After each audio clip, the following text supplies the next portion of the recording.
Richard, I think I popped my tit. Really, Pierre? You've popped your titty? Do you think it's serious, or do you think it's something that like will heal? Popping a titty is always a serious issue. The left is like obviously more swollen than the right. Yeah, I had that last week, and I think it might have been on Tentacle Question. I was touching my own tit, and somebody in the comments was like, "Why are you touching your tit?" And I was like, "I've pulled it. I've pulled my tit." Did it just get better? I've done it a few times. Like usually, if I sleep and eat loads of protein, it gets better. But these are old titties. They've lifted a lot of weights over the years. You've been training now 9 months, something like that. I mean, this was like the first day I wasn't in the gym for like months and months and months. Do you see a theme here, Mr. Pierre? I went in the gym for the first day after months and months and just popped my titty. Go slowly. Your poor tits. Titties are gentle things. They're not to be tugged at. This is a common occurrence recently. It's just like constant reminders to humble myself and slow the fuck down. You're getting old as fuck, Pierre. Like every goddamn week, it's like a new thing. Pierre, you're not 18 anymore, bitch. Well, seeing as we're on the thing, the pec deck, I think I said this to you on it. It was on a pec deck. You did it, right? That's how you popped your tit. It's a weird one because it's stretching and using the muscle at the same time. You do strain yourself on it, and chest is quite an easy one because you're strong enough to strain it. You'll strain it quite easily on the movement. So with the pec deck, what you should do is put it on a lighter weight and then just flex at the top because it's really just a shaper for the titties anyway. So you get it at the top and you can look down and you can see if you're engaging your bubicles. And if you've got a little cleavage, that's enough. We'll do it next time in Prague. Fine, I'll get the personal trainer for fuck's sake. I mean, I just initially wanted to just go to the gym to just get that punching bag, and that's like the best fucking thing I've ever done in my life. It's so fun. It would be you're good with the pads and the bags. I've seen you with your mate. You're looking really smooth. Have you been doing a lot with him? A lot of work? Not really. It's just once a week. But maybe because I used to take kickboxing when I was like fucking 6, 7, and maybe just deep down in my unconscious, like I have some of it down, or maybe it's actually a genetic thing, being somewhat Asian. So that is fucking racist. But you tell me, well, how I can pick this shit up over fucking night. You know, it feels so natural. I don't have to push at all. Yeah, it is weird because you're moving like somebody who's been training in Muay Thai for about 6 to 9 months, and it is. But I have had students myself who are just fucking naturals. They could just do things that other people would take years to do. So that round kick we were talking about, it's looking smooth, and that can take people years to get. But it's definitely worth paying a personal trainer for like 6 sessions over 6 weeks just to get the basics, and then you can fly and not tear your tits off. Yeah, man. It's I've been putting off this martial arts thing, maybe because I was unconsciously trying to fight a stereotype. Right. And I just like avoided it for so long, and then now being pushed to my limits mentally with the fucking internet and whatever, I was like, fuck it, let's go, let's see what happens. And it's coming more naturally than almost anything else that I've tried, whether it be guitar, dance, music production, even video. Like I don't have to think twice to do this stuff. It just comes out. Well, it is that part of Asia has like Vietnam, Cambodia, Nepal. We know about Muay Thai, but all of those countries have like their own variation of that. And I don't know if it's the weather or the culture or what, but there's like a stylized movement. You don't just get in the ring and just punch, kick. Right. I have a friend in Hong Kong. He's not into it, but he knows that I like Muay Thai, and he's like, "Oh, you're worshipping the Siam gods again." You actually have to do. It's like there's a spirit to Muay Thai, and you have to be in line with that spirit. Otherwise, you look like shit. You just look like some dumb Westerner flopping around on the I think you're right. That's exactly what it is. Good call on the sugar intake, by the way. I already is that helping? Holy fuck, man! I don't know. It was flagging. I don't know the basics of the human body. Like, it's fucked up, dude. How long have you been manifested in this reality for, sir? Dude, it's been 20-something years and I still don't understand it, man. It's just I'm learning. Fucking I just got here 2 weeks ago. I don't really know how to operate this thing. Holy shit! It feels like it. It feels like I'm using my body for the first time. I've been obviously like overly excited about martial arts, and particularly Muay Thai and just boxing. Those two are the things that I'm drawn to, and they are very dance-like. Like they're very stylized forms of martial arts, and I think that's why I like them so much, because there is like a kind of rhythm to things. And even the form, like it's if you learn a dance move, you have to get it to a point where you unconsciously have form to it. Yes. And these martial arts, it's just not like you don't just hit things for the sake of it. No. There's a rhythm, there's a type of creativity to it, there's a bounce to the thing, and I think that's what draws me the most to it. With Muay Thai, what I always try to say to people, you don't have to have your Muay Thai techniques look beautiful. Like if somebody just wants to punch and kick, that's their business. That's absolutely fine. And most people I see in the gym, that's what they're doing. But it's not really. It is a fighting style, and it comes from Muay Baran, and it has that battlefield history. But what we know as Muay Thai is human cockfighting for people to bet on. You're not trying to destroy each other. You're trying to show that you're strong.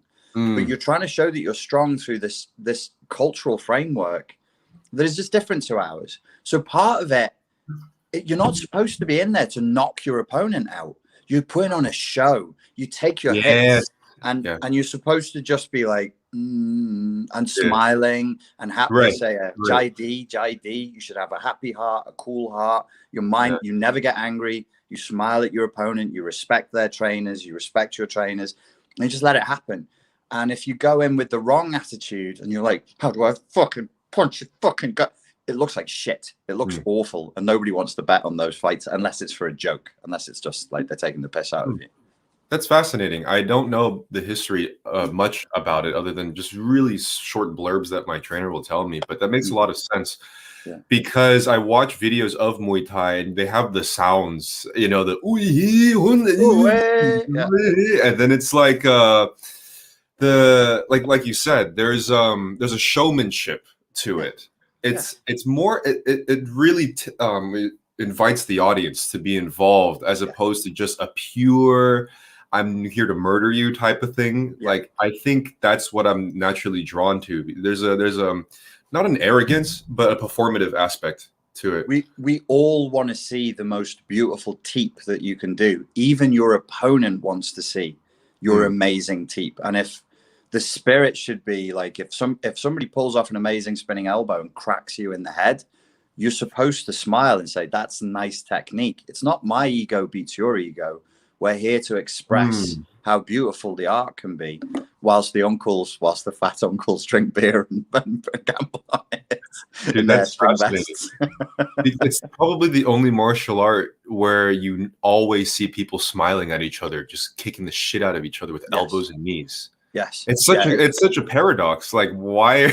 But it works. Well, and usually like your best trainers. I mean, generally speaking, as a generalization about Thailand, the sense of humor is important and it's good. You can watch Thai commercials on YouTube and they're funny. They really appreciate humor. I have seen this. You've seen these. Yeah. So your best trainers are the silliest people. So I trained with Sanchai in Bangkok. He is goofy as fuck. He's dancing. He has his wife there. Yeah. So if there's any girls there, he pretends to chase them around the gym like Benny Hill. And then his wife will come over and smack him. And it's just a fucking performance all the time. But it makes a good spirit in the gym. And then they fucking kill you for cardio for 3 hours and won't let you leave. Yes. Oh, funny. Yeah, man. It's this and boxing. That's also boxing has been super performative. It was pro wrestling before pro wrestling was a thing. Yes, it's a huge performative aspect that brings the audience in. It's a really embellished, over exaggerated thing, and depending on the fighter too. Like I brought up Prince Nassim to you before. Like that dude is a showman. He was one of my all-time favorites. And it's like watching not a cartoon but an anime, like in real life. And it's interesting how far this world of martial arts has just died from the mainstream, like overnight. Yeah, it's weird. It's the way that like I think MMA made real the fantasy and was like, here it is, and in a way, it killed the fantasy, killed it. Oh yeah. And so a lot of your more exotic, hit you in the imagination, sci-fi fantasy stuff, it just went because everybody was like, well, if if Chuck Liddell can fucking smash you in the neck with his knee, and you're like, what the fuck do I need ninjutsu for? And we lost too much. Actually, we lost too much, which was a real shame. But that's progress, as they say. Yeah. So if we were to tie in the evolution of martial arts and how the world has come to be, what's interesting is that I think it's you that brought it up, but everything used to be a closed system. So you have a specific art form, martial art form in Japan, and then another one in Brazil, and it just stayed with each other. So you just Yes. learn the same martial art to fight with the same people in the same style. Mm-hmm. But because of the world and the globalization, the internationalization of everything, it all merged into one blob called MMA, which in this sense is awesome the way that it is, but it also killed the interest of just diving specifically into different styles. And I feel like that can be translated in a lot of aspects of modern life. Well, one way that it can, and I'm not doing America bashing. This isn't bashing America. It's actually one of America's strengths. Mm-hmm. Unlike older countries, for example, like the UK, America generally has less respect for tradition. They're like, well, what the fuck? I can't eat tradition. I can't fuck tradition. I can't shoot tradition. So fuck tradition, which is the healthy, rebellious spirit of the country, the entrepreneurialism and breaking away from the constraints of Europe and the UK. So they will create like new words. They'll just mash words together and go, there's a fucking word. And we don't give a fuck that it's never existed before. Yeah. So it was very American. Like it was Brazilian, but then the Brazilians sold it to the Americans. And this very American thing of just going, just fucking put it all together in like a stew, man. Just throw it, fucking do it, man. And you lose those boundaries within the traditions. And it's good. In like you said, it's good in one way, but we do lose something when we lose the tightness.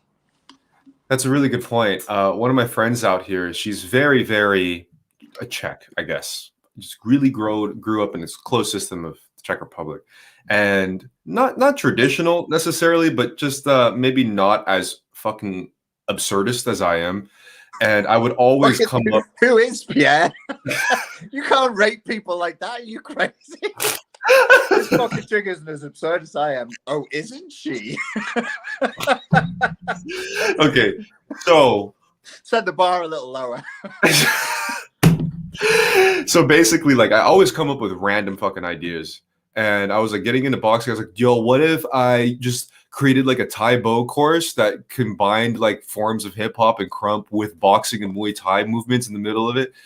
And she'd always go, Pierre, you're just doing too much. You're doing too much.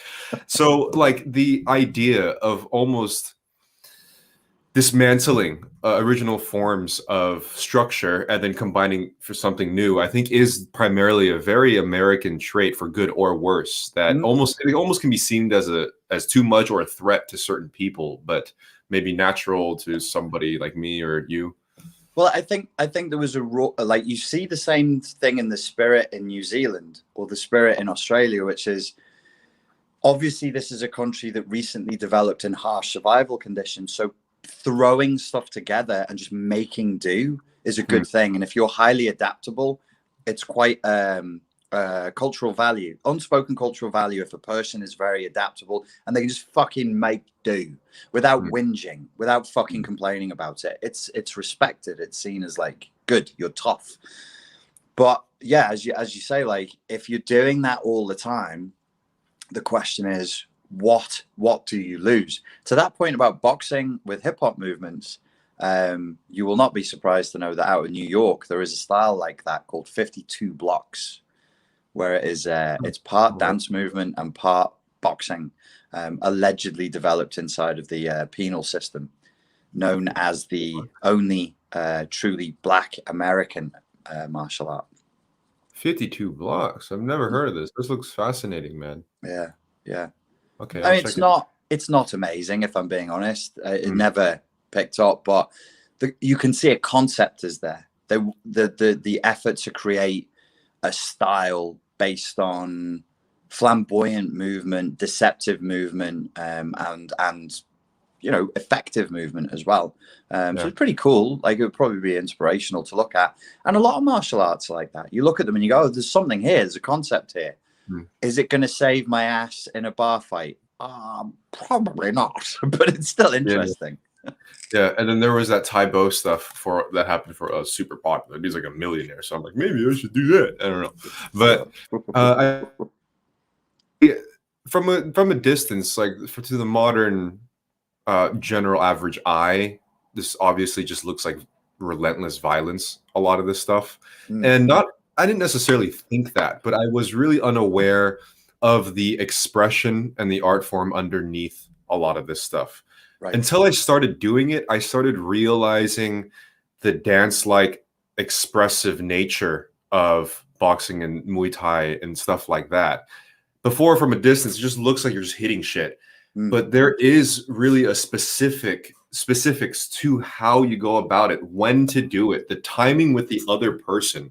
And yeah. it really does feel like it sounds weird. It's not an upgraded form of dance, but perhaps that's the only word that I can come up with. Because when I did dance, it missed out on something. And I think that something is like the punctuation and the feedback from the contact from a Yeah. bag or something.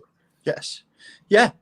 It should be seen as dance. When I'm in the gym here and people are on the bags, I force people. I ask them first if I'm allowed to do it because I don't want to irritate people. I'm like, I'm going to force you all to listen to bachata. If you have a problem, you should tell me now. And everybody's like, yeah, fine. And I play love music. I'm playing old Dominican, like 90s love songs, not even modern bachata. And I do that for me because as I'm moving on the bags, I have aggression, I have strength. I want beauty. I want it to be flowing. I want it to be beautiful. I want it to be rhythmic. And I want it to have a finesse and a precision to it. There's nothing in going in there and just smashing the fuck out of it. That doesn't mean anything. But if you can finesse the movements and get your footwork nice, it feels like you're moving towards some kind of mastery beyond just pure thuggery. Hey, that's a great way to put it, man. It is, if it's done correctly, it should look like the ultimate balance of yin and yang. It's Yeah. like the most aggressive forms of conflict and confrontation, but when done right, it looks elegant and Yeah. soft. Yeah. So the Bruce Lee thing. Yeah. And that's when you know somebody's mastered it, because you get like insecure, girls and guys, you'll just go in, especially if it's a new gym, and they're like, I want to hit the bag as hard as I can and make it go boom. That's nice. But so go to Thailand and show me the old masters who do that. Sanchai's not doing it. So why the fuck would you do it? They're doing really precise work. They're finessing techniques at like a high level. And they're not, there really isn't any moment, like in Muay Thai, for example, where you'd say, right, we're going to hit everything as hard as we fucking can. Well, would you do that in a fight? Like, it's not, even in a street fight, you don't hit as hard as you can. I used to drive me crazy that there were instructors who teach their students to do that, because then you're tense. And if you were like, I'm going to hit this fucker as hard as I can, if he moves, you'll fall over. If he goes like this and you crack his elbow, your hand will break. Don't hit people as hard as you can. Hit them as well as you can with precision and finesse, and then take their money in their shoes because they started some shit. I agree with that last statement. And their girl. And their girl. And the girl. And the mama. And the dada. And the whole house. And the tax collection. The whole I only stood on your sneakers. I don't care. I live in your house now, bitch. Mine. What sold me about going to get a gym pass to hit the bag was when I started training with this guy and we're doing pads for the first time. I've never really kind of exchanged the pads. And I just like, I couldn't believe how almost like bachata or tango or dance like that exchange is. Yeah. They're doing this, you're ducking like this, you're hit back, you do this, you do that. And it's 1, 2, 3, 4, like it's almost synonymous with it. And I love that sensation, that back and forth, the synchronization between the two, plus you have the contact is just an amazing feeling. And the more I do it, the more synonymous it becomes with just dance in general and other forms of expression. But for some reason, it's just not acceptable these days as a form of expression. It's more, I mean, you tell me, you've seen the evolution of martial arts and you've always been into it. Where is it in terms of the mainstream eye? Is it now just kind of looked down upon? Is it just not as popular? Is it seen as just violent? Like, well, it's working class for sure. There's a class issue. It's a working class pastime. I know, obviously, I was in the martial arts industry for 10 years. It's much tougher making money there because people have less. You know, you're talking to, they're just blue collar guys, blue collar girls in the main, who are doing it. So there is a class issue to it. And I think it's still, I mean, boxing for sure is working class as fuck. If you do Aikido, maybe you're like middle class because the equipment, the katanas are expensive, but it's seen as working class and it's seen as a lowbrow endeavor. It never was historically. It was for the nobility. The nobility were the martial artists. They were the swordsmen. They were the kickboxers. They were the wrestlers to a degree. But like you say, the world has changed, and there are certain elements of like expressions of things that we think of as traditionally masculine that, because of the overriding culture around us, end up with a rebellious spirit to them because you're doing it against culture. That wasn't the case when I started out, 25 or 30 years ago. You had Karate Kid and Rocky and all of these things that were pushing combat in the forefront of the mainstream public. And now people are, I'm sure right now during this discussion, you just think, oh, you guys, this guy's talking about fighting, and it's just like, if we were talking about dance, it would maybe be different, but it's almost the same thing. Like that, I don't have an interest on choking a motherfucker out, really. I like the philosophy behind it. Why? Well, Richie. So I don't know. I mean, it's strangely also the only answer, a tangible answer I've found in my own life to all of the craziness that's happening at this moment in the world. Like, would you take bachata classes? Would you take like a one-on-one bachata class out there in Prague?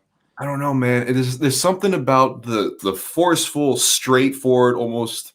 You've got something to get out of your system, right? Yeah, but then because with dance, I've always done it, but I like the straightforward, almost straight to the point nature of the combat sports. Yeah. The bachata, I don't know if I can even move that fluidly, I don't know. If I can do it, I'm built like a brickie from Liverpool. Are you messing?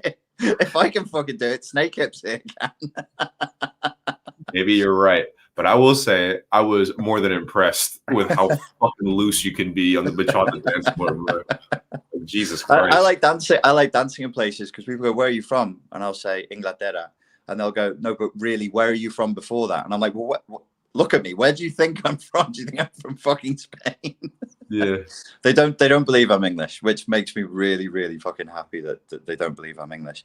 But where I'm doing the bachata classes now is I can see the bags. My gym is right there. Okay. And so there is that overlay for me. So I'm getting trained by a woman in bachata, and I've been training with her for about 2 years, and we got on really, really well. But as you start finessing it and up the line, so your social dancing is better, you start pulling apart. It's almost like psychology work. You start pulling apart what you can't see that you're doing. And there are things that I do that reflect my attitudes towards women and men's interactions with women. And it comes out in the dance. Same thing with the martial arts. You can see contempt in a person. You can see fear in a person. You can see love in a person or humor in a person by the way they move. I'll share one thing. I have a real problem standing straight in front of a woman because you're supposed to be close and straight on, and then just directing my partner.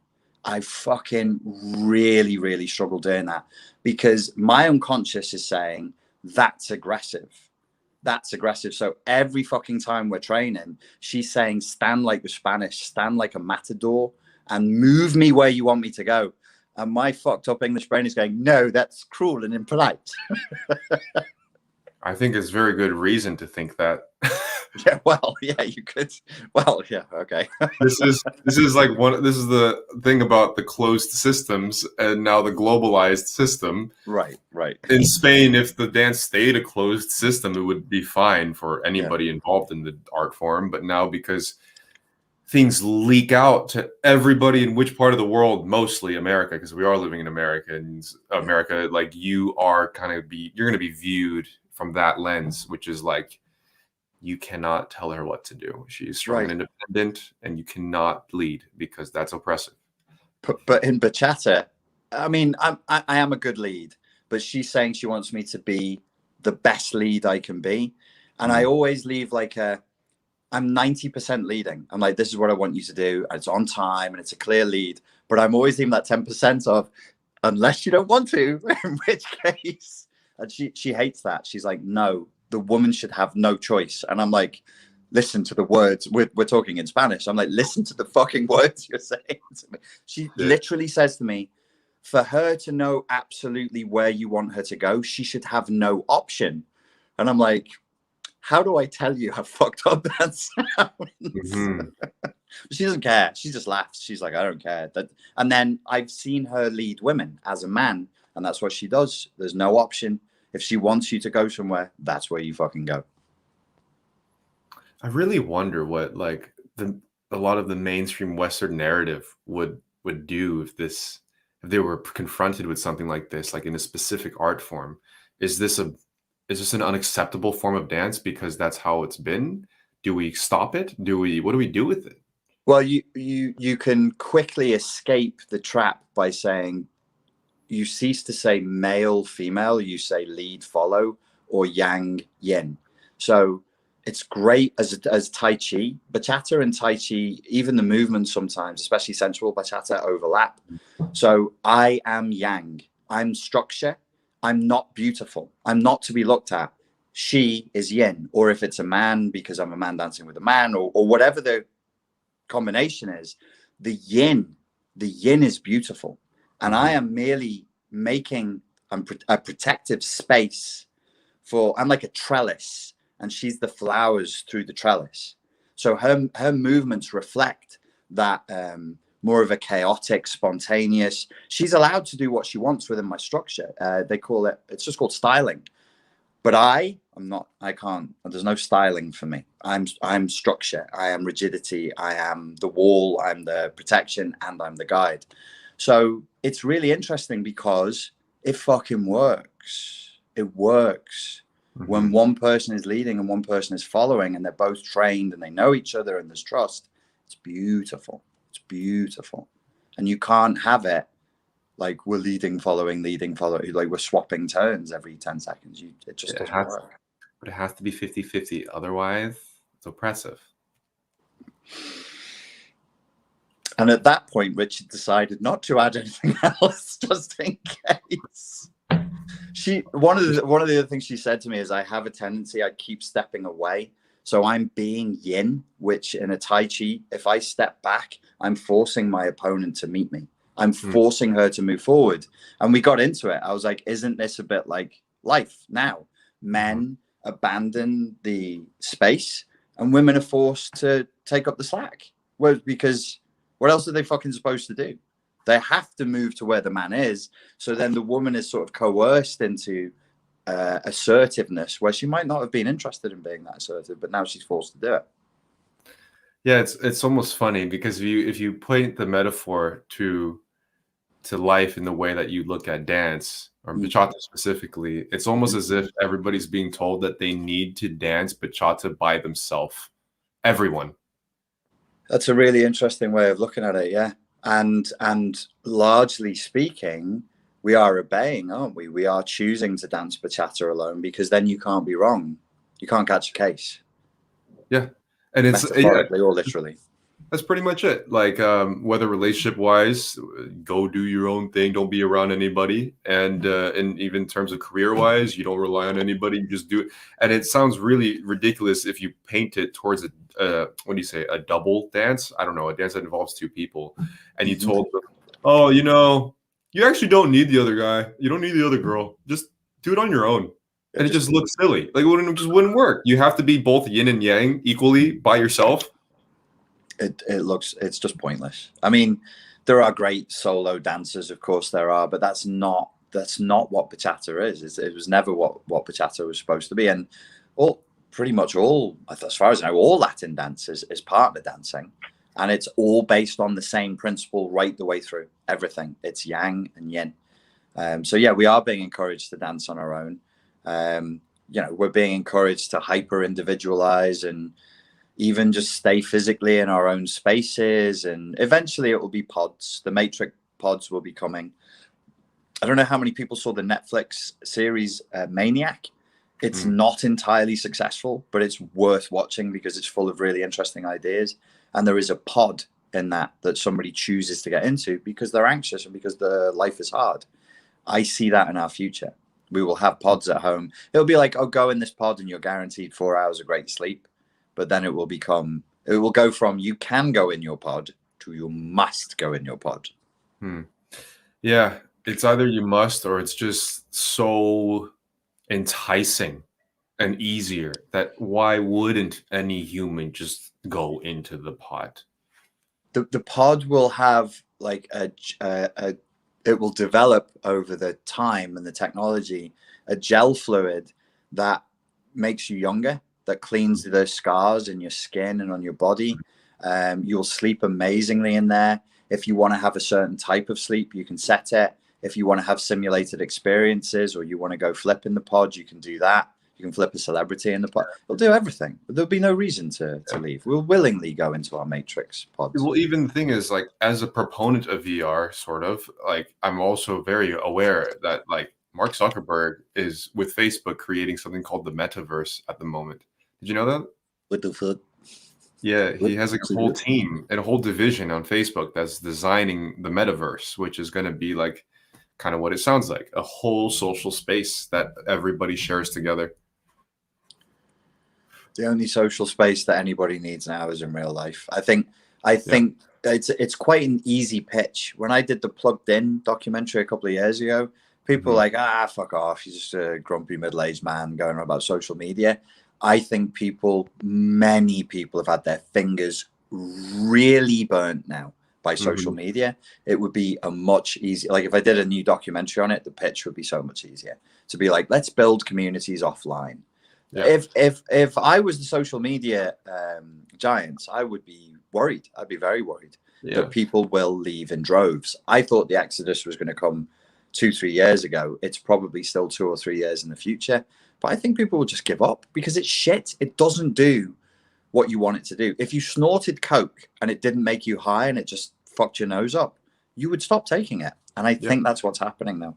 Totally. I'm somebody that has grown up with technology, and a bit of me still loves it.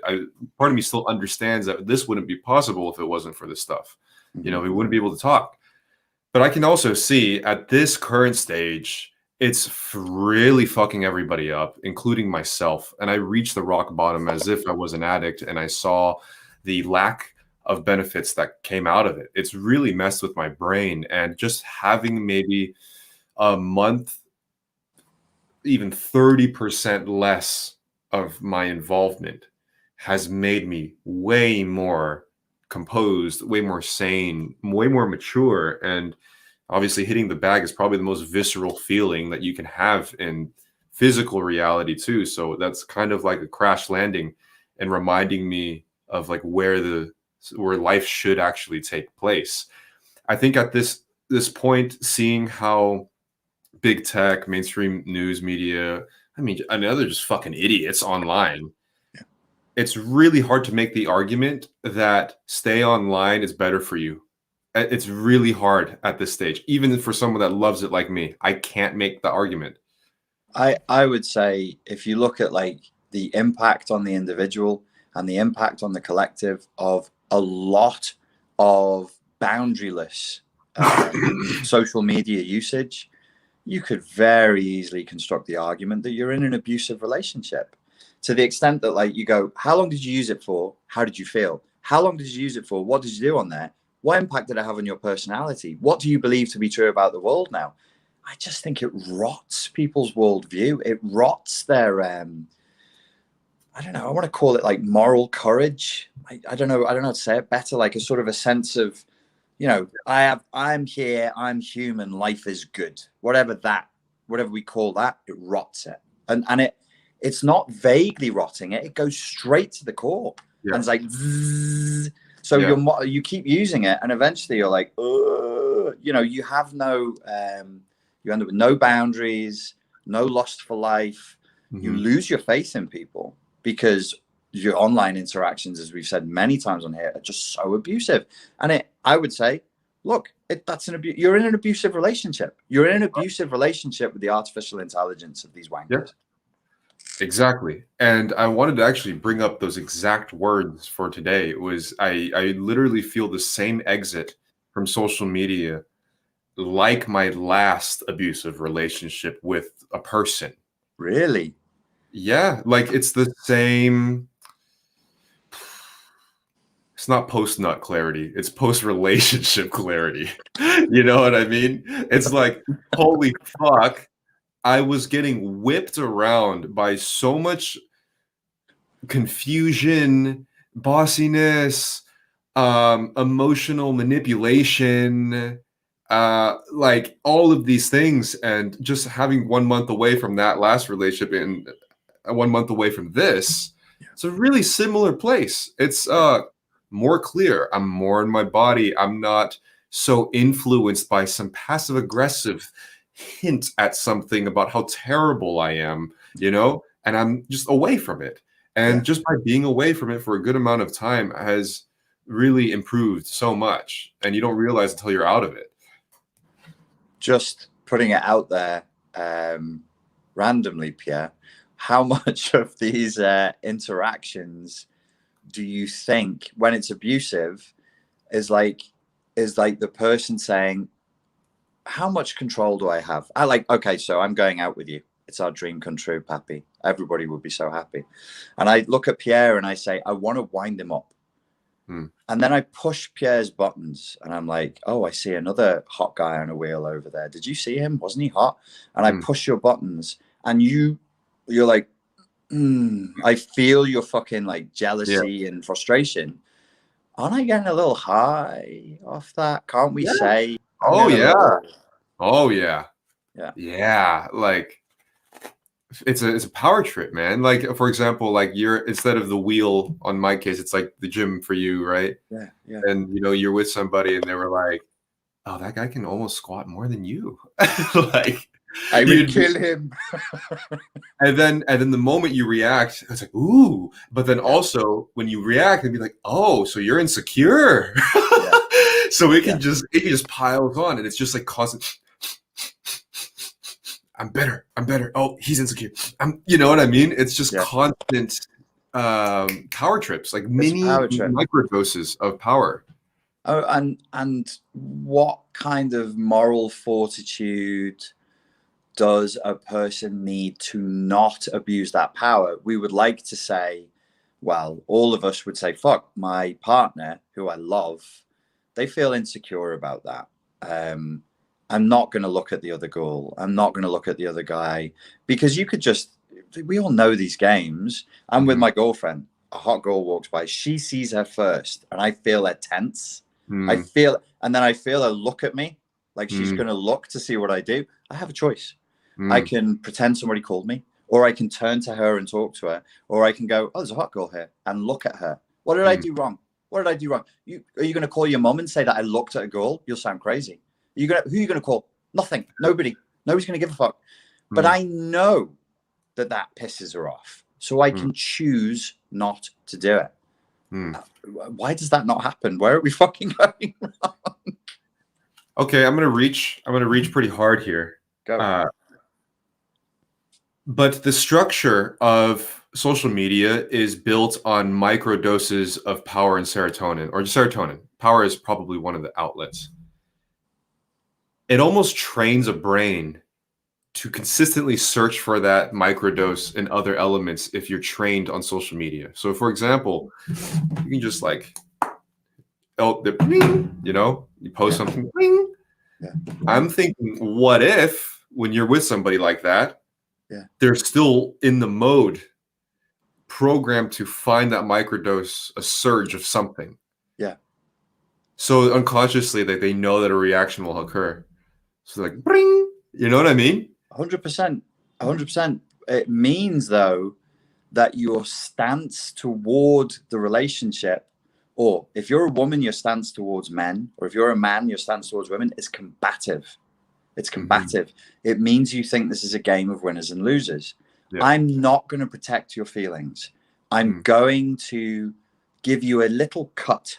I don't even really care about this girl. I haven't got time to look at this girl, but I'm going to do it just so you know that you should be afraid, just so you know that I'm in charge of the relationship. And it becomes like a jockeying for position. Again, that's entrained by social media because it's all about, there's a proper word for it. It's gone. The word is something like social comparison. You're without the competitive the competition and the jealousy. It doesn't work. There's no buzz. It's somebody in the comments tell me what that is, where you can trick the brain with social comparisons. Some good person will know what it is. And that then bleeds over, I think. Yes, I think you're right, into the relationships. Yeah. And the thing is, I'm going to be careful here, but I feel like, let's just say with genders that are attracted to each other, for example, straight relationships or whatever, there's going to be a natural conflict or combativeness or confrontation, especially if the attraction is there, because that's what flipping is. I mean, sex is literal conflict. It's friction. It's aggressive, it's whatever. And I'll bring in my specific platform in this situation. I don't think, I think at an unconscious level, that confrontation is inherent in the dynamic. The guy teases the girl, and then the girl teases the guy, and it's like kind of this combative test. If there's attraction, I think there's less of it if it's not with two parties that don't have that specific attraction towards each other. But when there's just innately an unconscious strive to kind of get under the other person's skin or say something to get them to react. And that's why at a certain moment in my fucking platform, I don't know if I can handle this shit anymore, because that's not what I'm looking for. I want to make stuff so people can maybe get something out of it. And I'm sure it happens. Definitely. Yeah. But after 4 or 5 years and seeing the same cycles repeat itself, it's not just getting some value. It's this weird combativeness that is almost like, I see nowadays, like it's just watching to see what I can tear or pick apart about them. Not what I personally can get out of this information. It's what can I say to bring up about him that will cause some friction. And I'm like, you're saying it's not goal-oriented behavior. There's no purpose to it other than to just generate pain and chaos.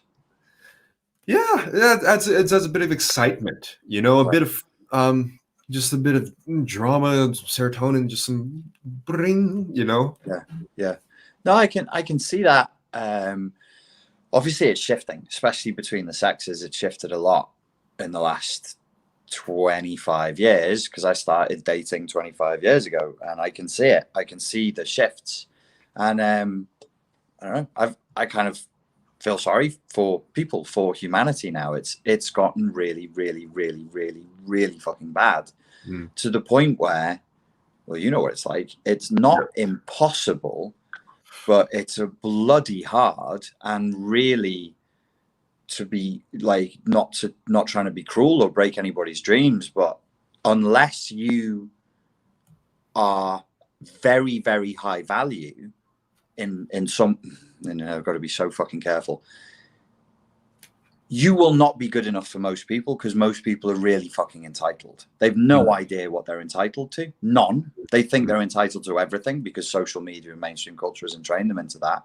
So how are you supposed to compete? How's an average person supposed to compete? The answer is they don't. They can't. We know this. The stats are in. Yes, yes. I just pieced a few things together as we're talking here. So for creators and audiences, especially now, whether you're into philosophy or tea spill makeup, whatever the fuck, people are. Is that a thing? Tea spill makeup? Yeah. No, tea spill is like the term for like dropping gossip. Oh! I see. I thought it was a makeup brand. No. It's like, oh, the tea so spill. old, Pierre. Yeah, I learned this while I was doing this shit, and they're like, spill the tea, as in like the gossip. Yeah. Right. Regardless of your age group or whatever else, what drives the most engagement online is just drama and controversy, right? So for the creator, you have an unconscious desire and need to kind of make something about controversy or drama. As an audience member, you want the drama and controversy. So then it's a self-fulfilling feedback loop of more serotonin-inducing drama and controversy. And if you're in that cycle for long enough, your brain gets programmed to consistently search these things out or to start them. And it will probably seep out into real life. And if real life doesn't mirror the controversy you find on social media, you'll find a way to start it. Shit. Yeah. So people who get addicted to drama online, because you're plugged in. You're looking at videos that have literally millions of views. That is just the dumbest, most insipid. Is it celebrity drama? Like she shagged some. Is it like that? Yeah. Well, and it used to be that. You know what it is now? Like this person got molested, and then this person stole this shit from this abuser. Like it's darker now. It's not like it's way darker. It like went from this makeup. This guy stole a makeup idea from this person. Now it's just like everyone getting abused. It's crazy, man. Okay, and it's across a certain generational, like the thick end of the wedge is younger people, I'm guessing. Yeah, of course. And they're obsessed with it, and they're watching it, and they're getting these things get millions of views. Yes, there's no way that wouldn't condition their brains to seek and create drama in their lives, because if drama is value, drama is attention, drama is money, drama is status, my God, give me some fucking drama, please. Exactly. It's oxygen right now. No wonder why I was going fucking crazy, because I got dropped into that feedback loop. And as a creator, it wasn't exactly what I wanted to do, but it was what I needed to do. And I was conflicted on how to gain an audience, but still maintain a bit of my own values. And it's really you put on that red suit of armor that we all remember. Yeah, exactly. And you made the choice. You're like, right, I'm doing this now, you fuckers. Yeah. And it worked. It definitely worked. But I still feel the repercussions of entering the matrix, like literally doing the thing. Right. Fucking hell, that was a nightmare, So now I'm in the same outfit as when they're programming everything with the spider robots in, Right. Yes, the scabby people with the shaved heads in the ship that are eating protein porridge. Yeah. Exactly. Here is your beautiful spiritual enlightenment. Put me back in or kill me. Like, why are we doing this? This is awful. This was awful. I enlightened you. Yeah, fuck you, Larry Fishburne. Fuck you. Asshole.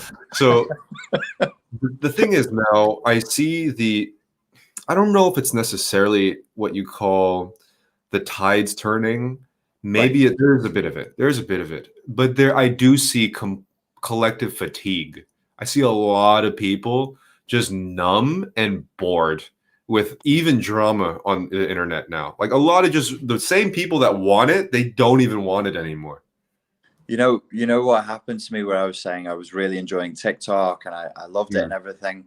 I finished the Brothers Karamazov. I finished the Dostoevsky book, and something in that fucking book took away my ability to enjoy TikTok.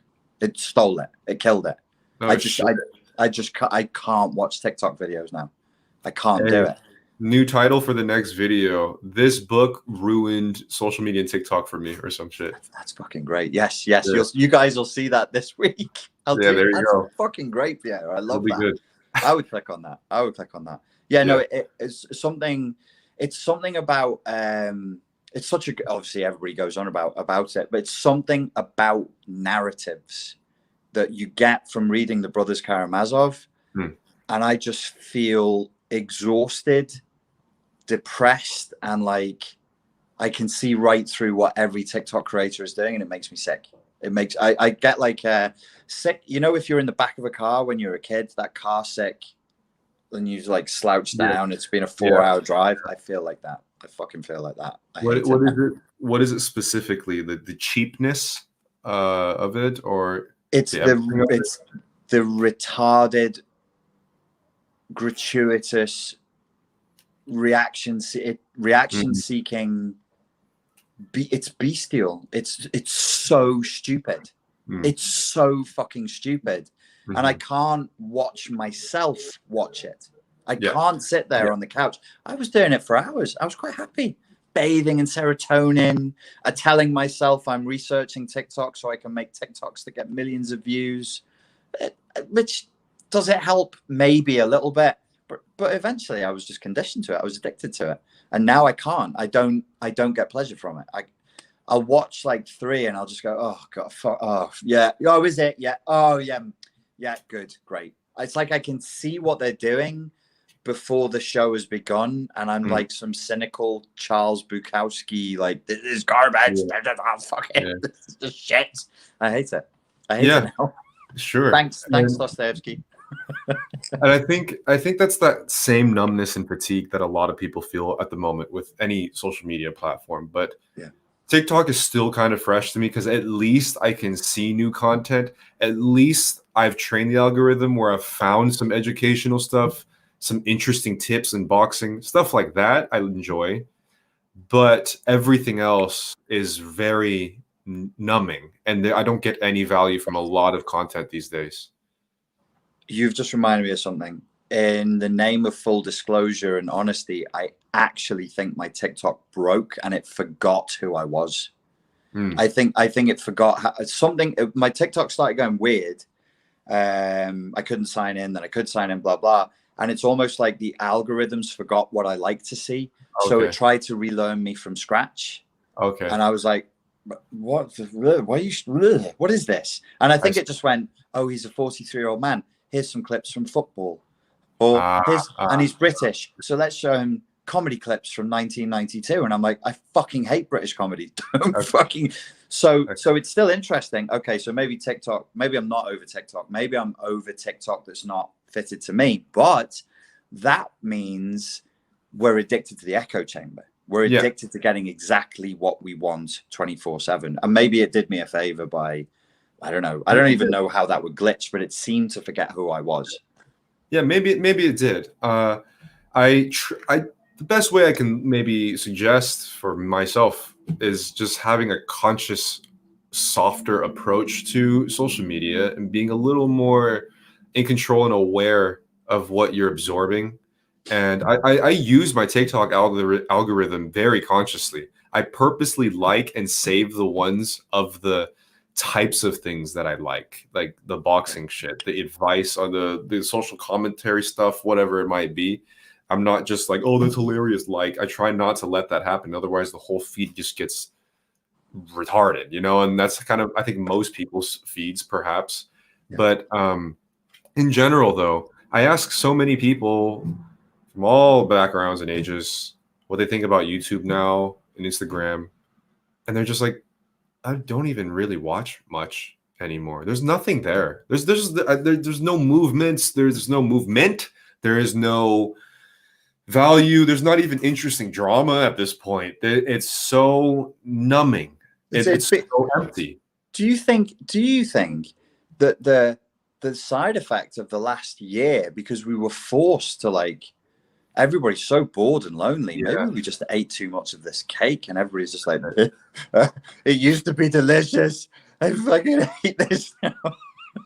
Yeah, I think it's one of those plans that the Illuminati didn't think through exactly. Right, And right. kind of like, oh, it was working, it's working, everyone's just plugged in, and then they're all gonna stay on social media forever. Yeah. But humans get bored. And after that last year where everyone was forced on the internet while they're shoving the most nightmare-inducing trauma, of course we're gonna stop, you know? Yeah. So I think there is a collective fatigue from being in a time where the only thing that you could do was be on social media. I just remembered the particular thing about the narrative in Dostoevsky. I can't remember what he said exactly, but towards the latter part of the book, he's kind of critiquing. I think it's a covert criticism of Marxism, because it was written after 23 years after the Communist Manifesto came out. And he doesn't name Marx, but he says really clever people who use words in a confusing way to lead you away from God, from life, and from mystery, and towards an ultra cynical, ultra intellectual, clever view of things. That's fine. And you will find it appealing, and the young will flock to it. But in the end, it will exhaust you. In the end, it will exhaust you, because it never refreshes. There's no mystery to refresh it. My friend that I was talking about, also a super intellectual person, we came across, I have this, I bought on Kindle years and years ago, Striking Thoughts from Bruce Lee.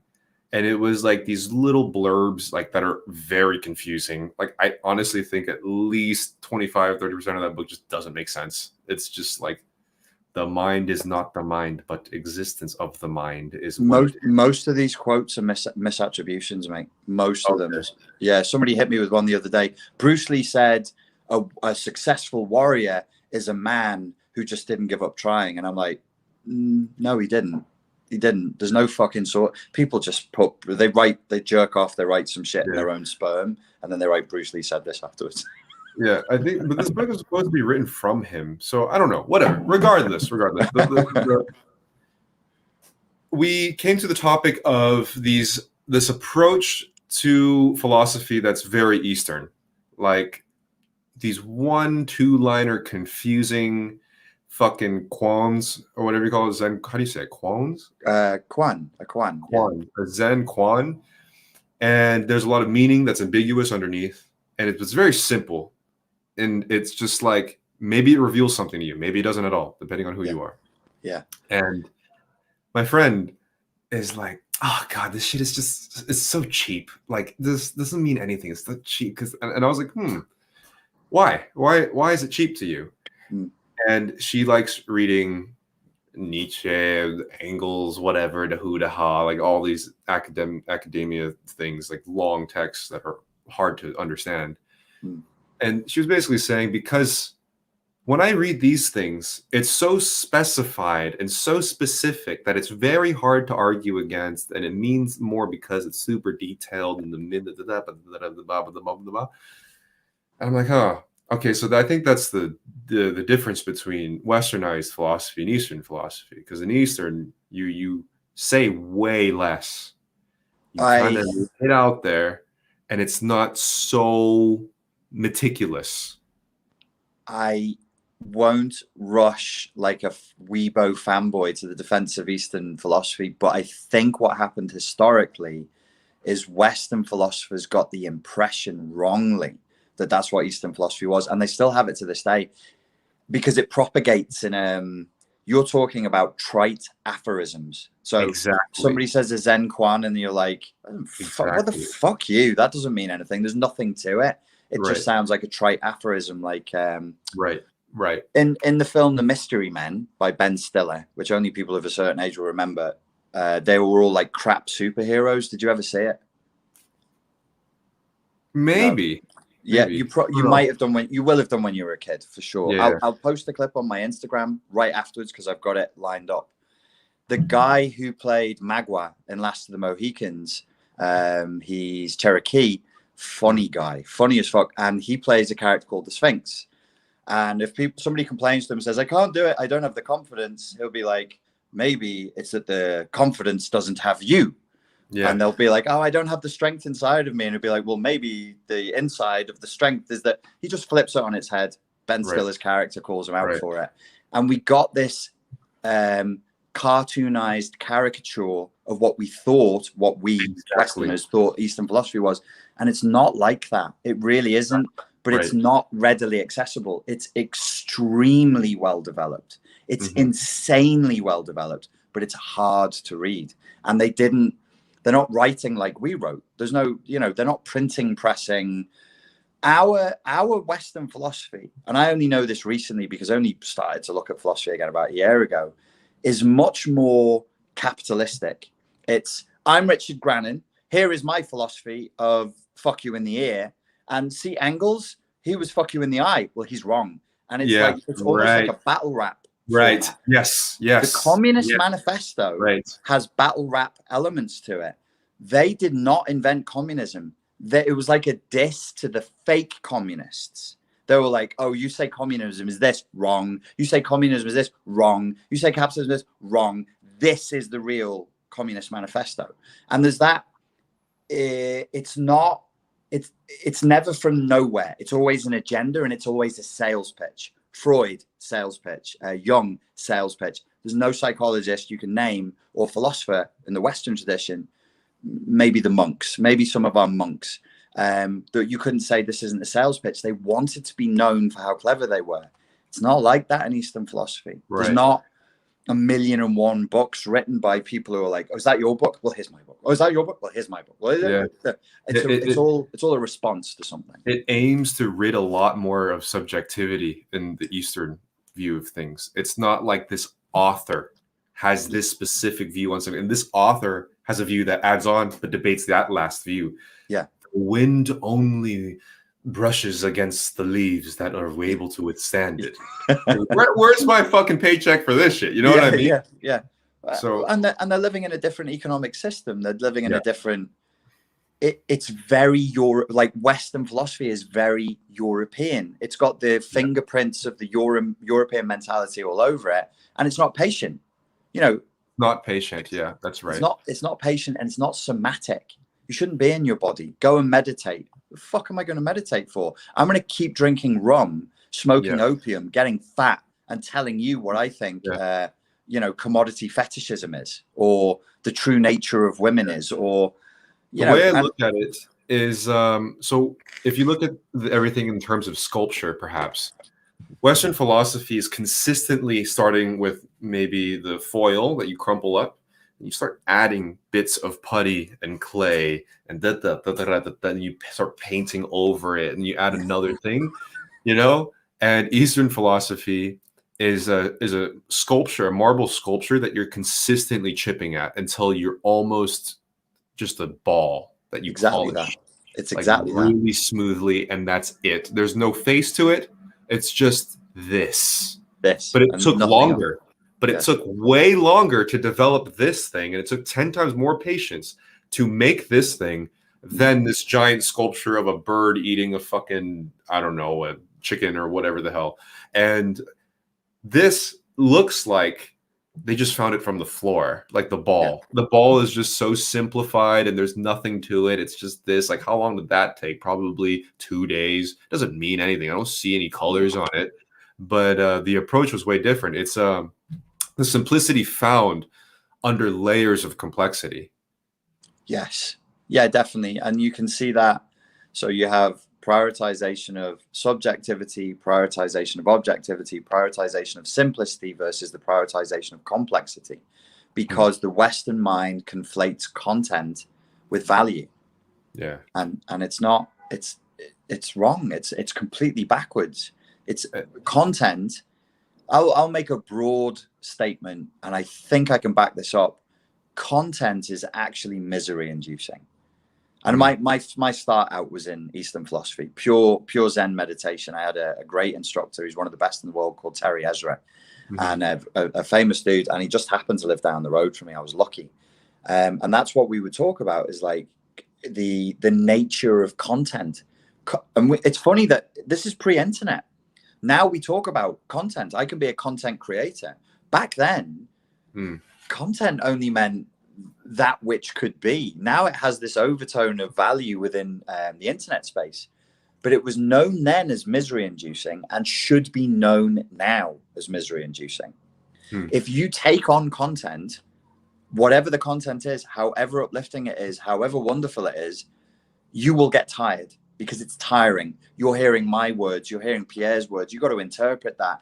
You will get tired eventually. It might stimulate, it might titillate you. It will also make you feel dirty in time. But it's the serenity and the peacefulness of nothing is the recharging. 100%. It's not the content that allows you to grow from. 100%. It's the emptiness, right? And to quickly add on before you continue, it's also in Western philosophy, complexity is equated with correctness. Yeah. So the more complicated you can make something make sort of sense, it must be right. Yeah. Because it's a cock show. It's all about cocks. My book is thicker. Yours is longer, but mine was thicker and gave a better orgasm at the end. It's a cock show. It's pure yang energy. It's content, cocks, all the way down. And you can clip this visceral gravitas and you can quote me. I don't give a fuck. It's a cock show, and it's tiring because you've got somebody's cock resting on your head the entire time, and it's heavy. It's a big, heavy dong. It's tiring. As you just said, in the yin space, there's nothing. Nothing can tire you because nothing. Right. It's not. Right. That's where we sleep. We sleep in the yin space. What happens there? Nothing. You just lie there and you switch off your content creator, your conscious mind, and you receive visions. It's a visionary experience, and you're never tired there. So I think that's where, I don't even know how we got onto this, but it's, I guess the whole thing of social media is it's yang. It's cock space. It's all space full of cocks. And as I finish the story, it's going to tie into what you just said too. It basically led to this. I kept asking, like, why do you think the simplicity of these haikus, almost these kwans, to be meaningless or too simple? And then eventually it got to the point where she said, because, like, honestly, I just, like, this stuff can just fit on a caption under Maddie in Santorini while, you know, hashtag pray for Greece is there. And then, like, it's like an infographic of, like, some Eastern philosophy. I'm like, oh, it's the thing that everyone's ruined on social media too. Right.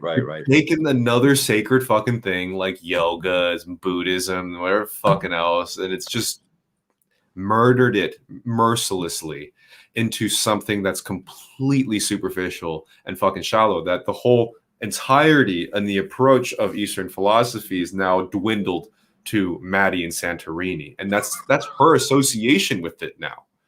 You know, that's she's so far into, like, they've rebranded it so much that's the first association now, and it's really sad.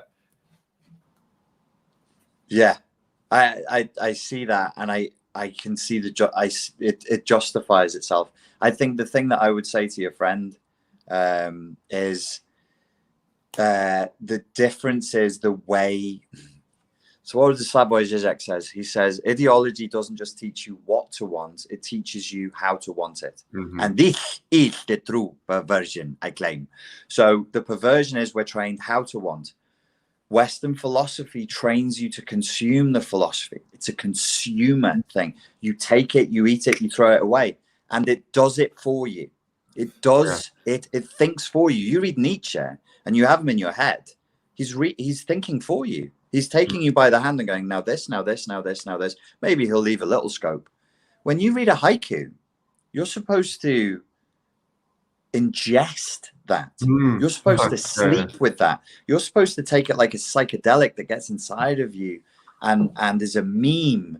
And when it's in you, it changes your DNA over time through meditation. But if you don't know how to meditate, you can't even interact with it. Of course, the haiku is nothing. Like the moon was on the water in winter, my love, the end. Or a koan, what's the sound of one hand clapping? Right. We're like, that's not smart, that's cheap. Okay, sit with it.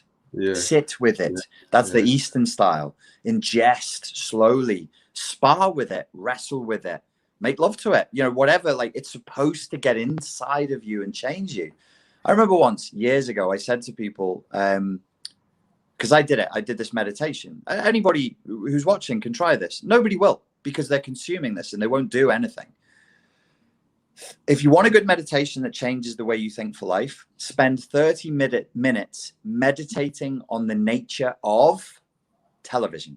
The nature of television. Think about what a TV is. Think about what it does. Think about why you watch it. 30 minutes, nothing else. It will change the way you view human consciousness forever. Everybody hated the suggestion and nobody did it. So Western philosophy does it for you. Eastern philosophy is hard. Eastern philosophy is the nasty old man with the white eyebrows at the top of the temple saying, run up and down the fucking temple steps with water, you silly twat, because I don't believe you've got what it takes. I think you're lazy. We don't do that. There's no such thing as initiation in Western philosophy. We just give it to people, all of it, straight away. And then they go, bravo, or no, poo-poo, it's rubbish. Yes. And also, the nature of a lot of Eastern philosophy is not only at face value simplified, but a lot of it's inarguable. And because of that, I think it's very frustrating to certain academics. It's not debatable. The moon shines on the river, but if the river is still, does it move? You know, some shit like that. And that itself, it can be very infuriating to academic types, because it's all about taking specific terminologies and coming up with counter arguments to consistently build off of the last thing. This is just, there isn't really an answer. It's made to formulate more questions, perhaps, but you can't really do anything with, or nothing with, the essence of nothing. You can't do a nothing with the nothing. This is where Eastern philosophy leads you to, because language itself is yang. Language itself is content. And if language is breaking down, you're doing Eastern philosophy. Yes, that's a great way to put it. When language becomes abstract to the point of unusable, you're tackling with that concept of something that language has a hard time describing. At that point, it's probably Eastern. Yeah, that's the real. That's the Tao. That's Zen. That's what the Buddhists call suchness. You can't, if you've meditated and you've achieved anything in meditation, any attempt you make at describing it will be cheap and stupid, and it will sound like a trite aphorism. It will sound what you just spoke about then are truisms. So if I sit here and I go, well, the sky is blue, oh, well done, you just won the fucking argument, because nobody can argue with you. So in an argumentative battle rap scenario of Western philosophy, yeah, it's enormously frustrating and it's meaningless. But it's not playing the same game. It's playing a completely different game for a completely different purpose. I once said on a YouTube video, a revelation I had during meditation, which was the only dogma you need is silence. Now, when I thought that in meditation, it meant something and it was profound. But when I say that out loud, it sounds like fucking bullshit. Right. It sounds like something you would write on the side of a yoga studio, the stencil. The only dogma you need is silence. It's like, yeah. But at the moment that I experienced that subjectively, it meant everything. But as soon as I put it into words, I'm like, this is shit. The moment when you put it into words, you take out the essence of the feeling that's there. Yeah. And as I'm talking about it, it sounds even sillier, because the moment it becomes something, the concept just vanishes. It dies. Words bind and they kill. They kill subjective experience. So in a certain sense, when we're trying to, there's something very dirtying about content, and we have to talk. It's good to talk, but we have to appreciate the limits of it. Words bind experience and they crush it. I have to kill my experience for you to understand it. So in that moment, it was at the North Parade in Hoylake, and it was because I was meditating, not long, maybe like 30 minutes, and seagulls flew by. And I was like, there's nothing I can do about the seagulls flying by. They're going to fly by whether I do it, whether I do something or not. And then that sort of made me drop further into like a deeper silence. And I was like, you know, in this state going, okay, why do we seek dogma? What is teaching? What is it to learn? What is it to be guided? And I was like, this. So I said silence, but it wasn't silence. It was a this. Yeah, I know. Yeah. It was a this. Yeah, Cheers, yeah. this is really beautiful, so useful. That's going to help me put my socks on in the morning. Unless I can give you the this, I have to say something dumb like silence, and it's garbage. I have a great metaphor to talk about that polished ball between the differences between the two. So I think in Japan, there is an art form where you take a piece of mud and then you just polish it to the point where it looks like a marble ball. I don't if someone knows the name in the chat, you know what I'm talking about? No. Oh, there's like this whole art form that you literally just take a ball of mud and you just take a cloth and you just literally just do that for, I don't know, months, and it becomes shiny and a beautiful piece of work, basically. In Eastern philosophy, it's taking mud and just sanding it all down and just doing the same meditative, slow action until it becomes something. That also looks really simple. Western philosophy is basically developing a machine that takes mud, wraps it up into a ball, sprays a chemical on it, then takes another machine to polish it to the point where it becomes a thing, mass manufactures it into 150 of them, and then a marketeer gets Maddie from Santorini to post with the thing, to sell with the aphorism, life is a polished ball. You just got to keep rubbing it, bitch. Keep polishing your balls, bitch. Yeah, so visceral gravitas right here. Dorodango. Japanese art form where earth and water are molded, carefully creating a delicate, shiny sphere resembling a billiard ball. Cool. So look it up. It's actually really interesting. But basically, the Western approach, it's so easy to take aphorisms, these little two-liners, one-liners, and just reappropriate the motherfucker into selling something or to make yourself look good. And there is a bit of truth in the actual quote, but because of who's saying it and where you see it, it completely removes its own meaning entirely. 100%. I mean, there's even stories about this within the Zen tradition where there would be a genuinely enlightened monk who would do a thing. There's one story. There was a genuinely enlightened Japanese Zen monk, and when he would speak sometimes, and he would speak of Zen and the essence of Zen, he would raise his finger, and it was so powerful because the place that he was coming from. This is the myth. It's never really happened, guys. The myth was people could experience enlightenment when he would raise his finger. One of the younger monks saw this and thought that the point was to raise your finger, not the place that it came from. Aha! So that's interesting. Okay. He faked enlightenment and started walking around and raising his finger, copying this monk and saying that he could enlighten people. So the original monk hacked his finger off with a blade.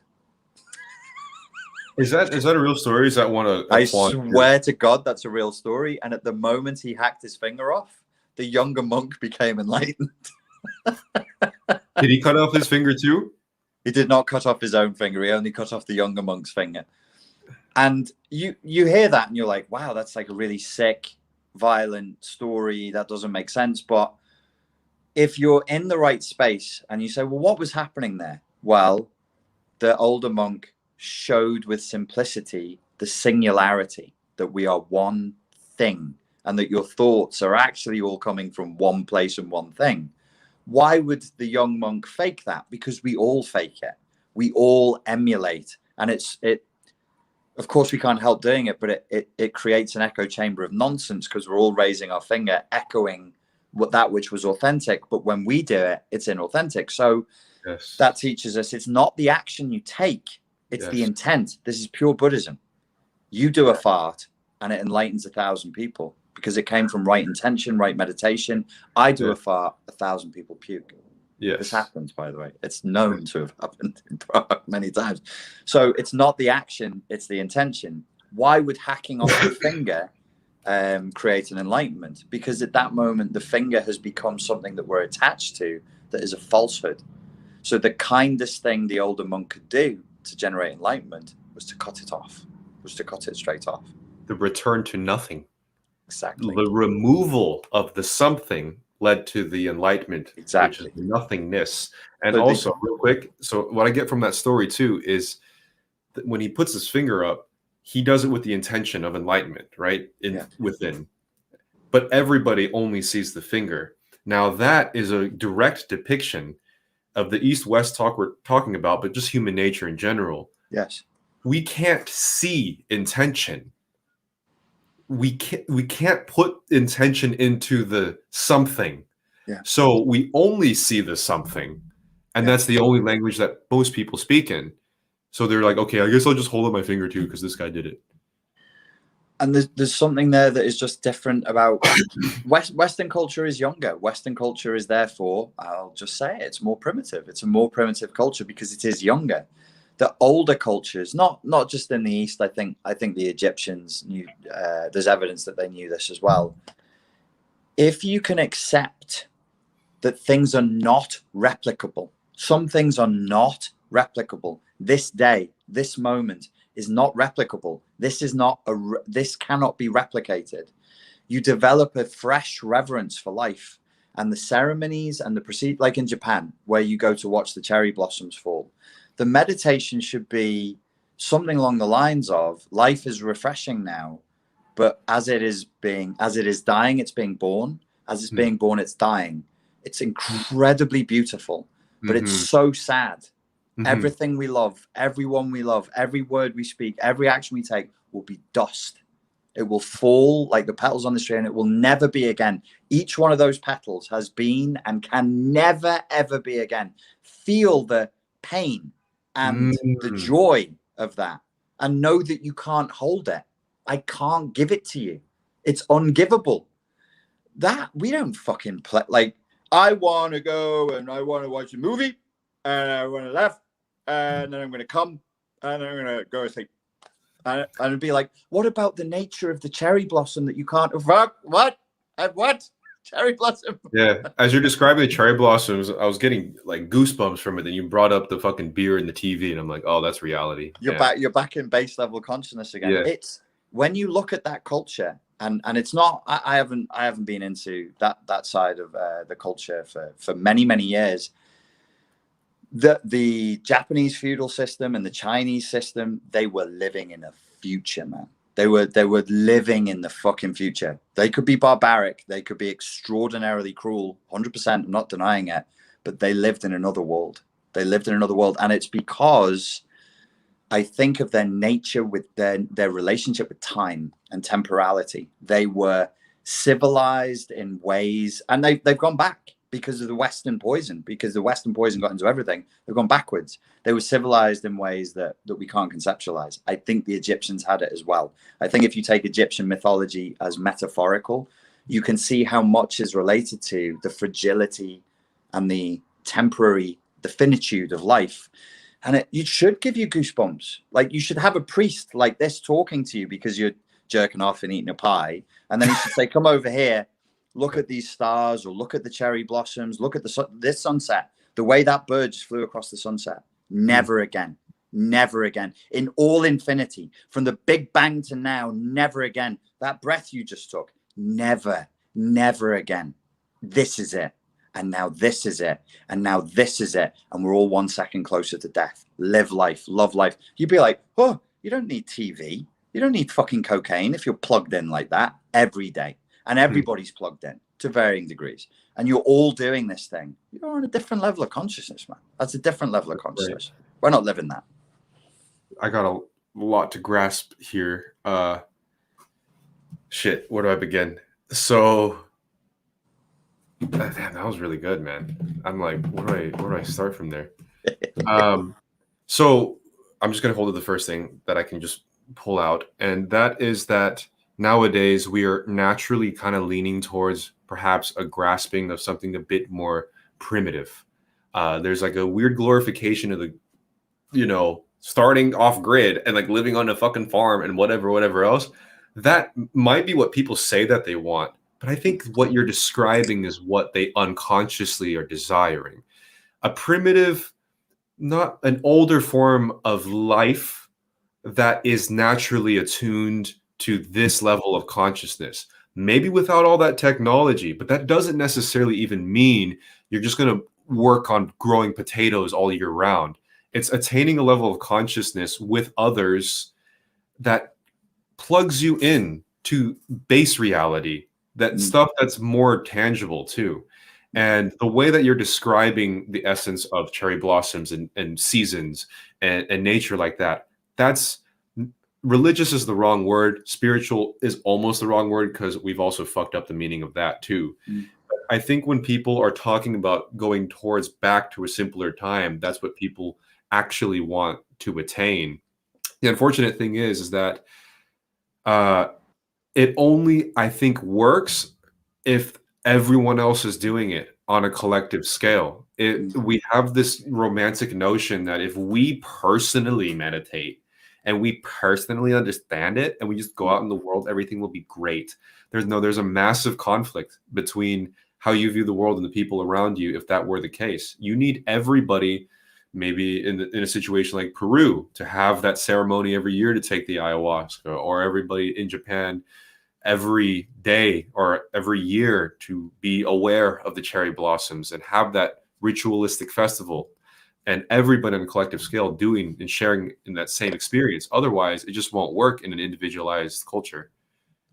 100%. 100%. And it reminds me of, the debate that is ongoing about, how do you fix dating? How do you fix relationships? How do you fix love? Well, you can't. I can't. If the environment is screwed, what are you going to do? I've got my values. Oh, good. How are you going to get a partner again? Because it's not just about you. If you're surrounded by ideologically infected zombies, like what's the selection pool? If you only have a few people who follow it, that's called a cult. That's called a cult. So you really need a collective, a good portion of people to be going along with the idea of reverence for life. Or in the relationship space, my thing is, if I was going to start a cult around that, it would be shifting people's mentality away from sex and sexual dominance hierarchies towards valuing creating a safe space between two people, within which then, of course, you enjoy sex. Like nobody's stopping having sex, but you would create that sort of, and it's along the same lines. It's temporality. We're not going to live forever. We're dying every day. Life is precious. This will never be again. Can you have some safety in vulnerability with a real human being? And do you value that experience more than flipping loads of different people? And that then becomes like a whole, you can start to integrate like a new way of looking at life from that place. Yeah, it's a tough one, because if you wanted to start your own group or tribe or whatever, it's most likely going to turn into a cult. I mean, it's almost inevitable. I don't think that there's an easy answer to it, just because these types of things have to have centuries of roots. It's like you can't force a flower to grow in a week in a new garden that's not used to the soil. Give me a go. I mean, I'm pretty convincing. Like, grow, motherfucker. You could probably do it, but it's not going to grow the same way a tree has grown for hundreds of years in the redwoods. I Metaphors. agree with you, but consider how desperate people are now. Yes, under normal circumstances, you would need the weight of centuries of culture, but look at how fucking miserable people are now. If you chucked them a lifeline and said, maybe if we try it this way, it will work better. I don't know. I think we're living through times where people would actually go for it, and they go for it in big numbers, because our baseline for what we expect is so low now. We expect everything to suck because it all sucks. If you went into something and it worked to a degree, 20 or 30%, you'd be fucking delighted. You wouldn't believe your luck. You'd be like, my God, a result? That's true. A result that works? Holy shit. Even if you didn't end up dating, you just met some really cool people and had a cool experience. That's true. You would be delighted. That's true. It's that definitely a case of the worst case scenario stands out the most. I'm sure. I mean, how different is it if you go to a knitting club and like a religious extremist cult? Obviously, the extremist cult is the worst. But when you have a group of a community in a smaller sense like that, and it makes your life 20 to 30% better, what is that defining line between dangerous cult and not? Obviously, it's dangerous when it is dangerous, you know, and it's exploitative. But oftentimes, if it's a group that people get at least 20 to 30% of benefits from, I mean, there's nothing wrong with that at all. Well, normally, when people use the term cult, well, no, always when people use the term cult, it's a slur. So then the question becomes: is the slur legit? Is the slur used legitimate or illegitimate? Is it made in bad faith or in good faith? Because what is not a cult? A community, just a community of people, like-minded people with an interest. The only other thing then would be assessments of. There are assessment schedules for cults that various groups use, like 20 points. You would need a leader. You would need exploitation. You would need coercion. You would need a degree of gaslighting. People couldn't just leave whenever they wanted to leave. It wouldn't be voluntary, so on and so forth. But yeah, absolutely. Like, people would call it a cult. Mm-hmm. Yeah. Thinking about that cherry blossom thing that you just brought up as well, is it possible to implement a perspective like that in what we live in now reasonably, do you think? Yes, 100%. I mean, if I can describe it to you in under 40 seconds and you get a physiological reaction that gives you goosebumps, you know, if I talk for an hour and we're in nature and we're looking at a sunset or we're looking at the stars, you'd have a good experience. And it would be, you know, what do Westerners want? We want to experience pleasure. We want to, well, not always pleasure, because ayahuasca ceremonies are not pleasurable, but people fucking flock to them. We want meaning. We want connection. We want authenticity.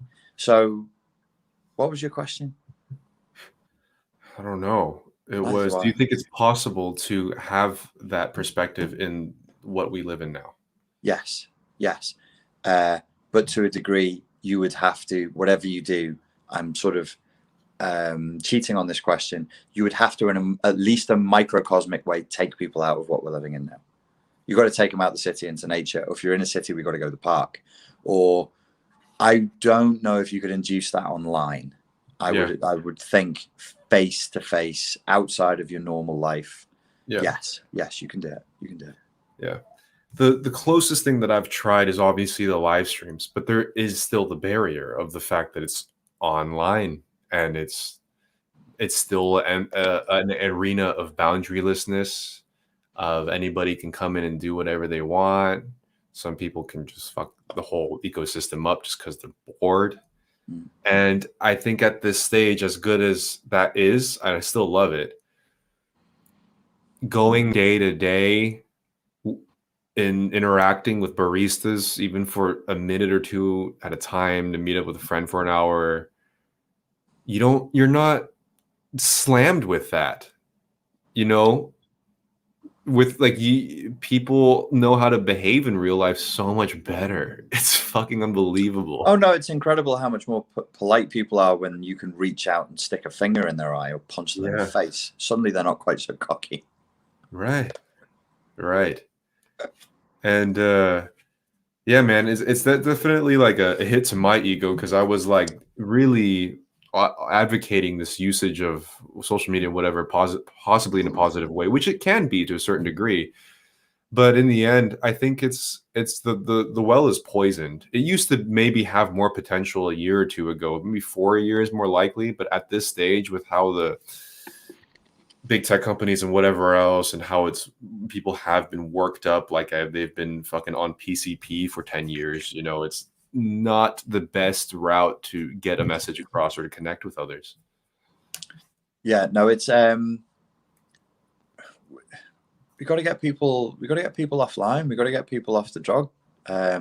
So yeah, doing it via the online space would be a shame. It would be corrupting. It should be real life, because the online space, if I say to you in the online space, this moment is here and never again, you'd be like, no, I can just rewind this. You know, this situation happened the other day, and it seems like really mundane, perhaps, but maybe I'm just looking too far to find some value here. But I genuinely think there is. When I came back from Greece, I found that I actually like fashion and clothes. And I thought it was just an element that was maybe shallow and superficial. I thought it was just a materialistic thing, but it can be used as an art form, and it's a way to express yourself artistically in a lot of ways. When I came back, I was buying some designer shit and just like blowing way too much money for sure. But I was looking at specific design, like smaller design houses that were really passionate about the clothes and very specific with how they stitch things. First of all, that was a little more rewarding to know that that money is going to somewhere that's actually passionate about the original pieces.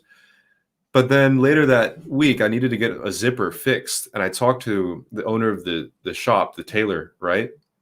And he's like, "Hey, I have 2 students here that are tired of doing trousers and wedding dresses. So I see this like really strange piece that you have. They would love to design you something like this." So then I go there the next week. These 2 young fashion students come in, and we're all like having a laugh, sharing an espresso, typical European afternoon. And we're talking about tailoring clothes, like what kind of silhouette do I want the fit? Can you do something different like this and this and this? Let's measure you, da da da da. And I was like, holy shit, we've really lost this experience. People used to go to tailors all the time. Like that's how people had clothes. Yeah.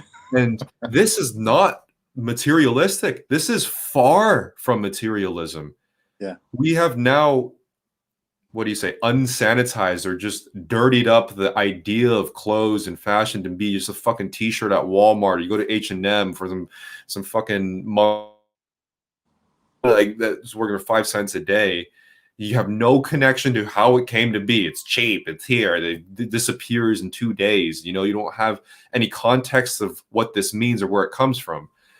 But as I'm having this experience with these aspiring fashion students, they're super passionate. They want to do something different.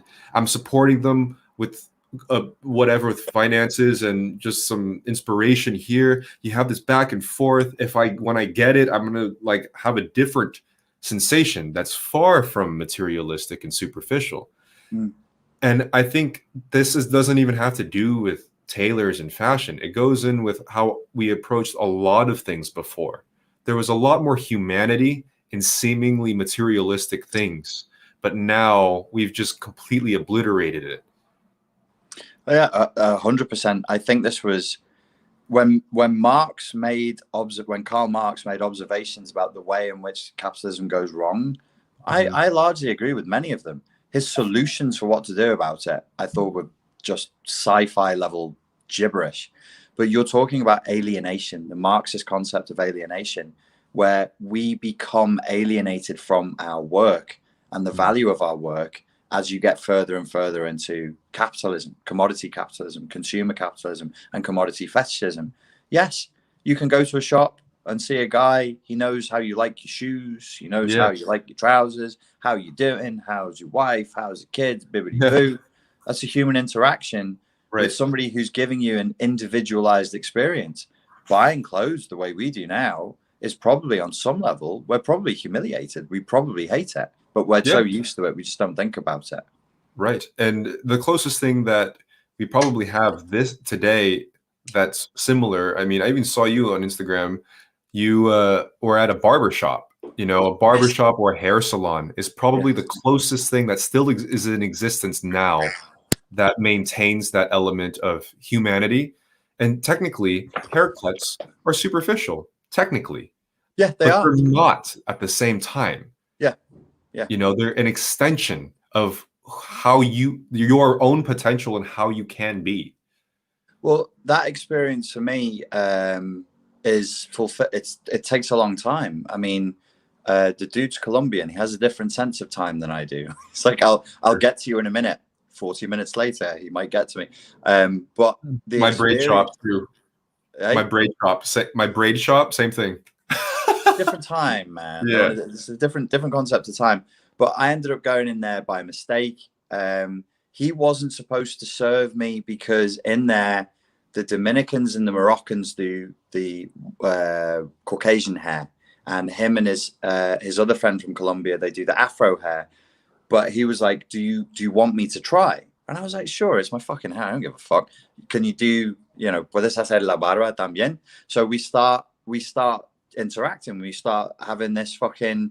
I think I've been there 7 times. Every time I go, he gets faster and faster. He does a better and better cut, and we get a chance to talk. I can practice my Spanish. He can practice his English. It's a meaningful exchange to me. I saw him out. I've seen him out a couple of times at random, and we have a relationship. I have a human relationship with somebody I know something about. He got a new experience with me. He can cut Caucasian hair now. Yeah. He was like, if I fuck this up, I'm sorry. I'm like, it's fine, just shave it. Right. What the fuck? We'll be fine. And he's telling me about Colombia and like what his life is like there and what it's like for him moving to Spain. And it's really, really cool. I would never have met that guy if it wasn't for I need to get a fade and I need to get this thing sorted out. Right. Yeah, and it's a seemingly small thing, a mundane thing that perhaps is a bit superficial, but it wasn't like that always. These things were actually almost sacred art forms that brought people and connected people and also made other people's lives better. It's a haircut, but it can really improve how you hold yourself, how you look, how you present yourself. You can get introduced to your new wife, your new husband because of how you feel after a new haircut or some new clothes.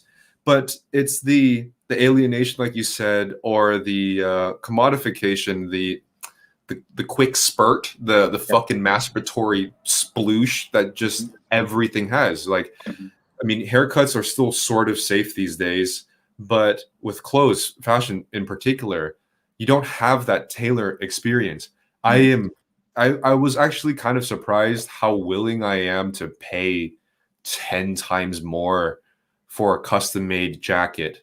Yeah. Or perhaps like when I go to the braid shop, even though it didn't really hold because I washed it too early, it's pretty expensive. I don't regret paying for any of it at all. My experience at that place is unmatchable compared to anywhere else in the world. The connection I have with whoever does my braids there, it's unbelievable. And even with like food, man, I mean, people don't even eat at the same dinner table anymore with their family, for one thing.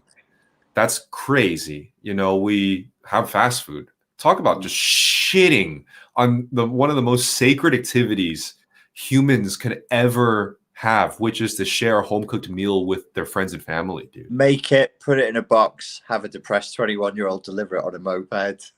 And I'll just eat it. I'll eat it on my own whilst I'm watching some shite on Netflix. Oh, good Lord. So, okay, and then it brings back, obviously, things are a lot more convenient and better in a lot of ways in the time we live in now. But imagine in certain places a few hundred years ago, whatever the time period is, every mundane thing had an element of sacredness. Your clothes were maybe even sewn together by your own mom, or you went to a tailor to just whip up an amazing suit. Your food was cooked by your family, blah, blah, blah, your hair, your barber. Every aspect of human maintenance had an element of connection, communication, and sacredness. And that just builds up over time. You basically live your whole life just reconnecting in that way. Yeah. And then now we just cut that umbilical cord completely off. Like everything is just out completely, no more sacredness or connection.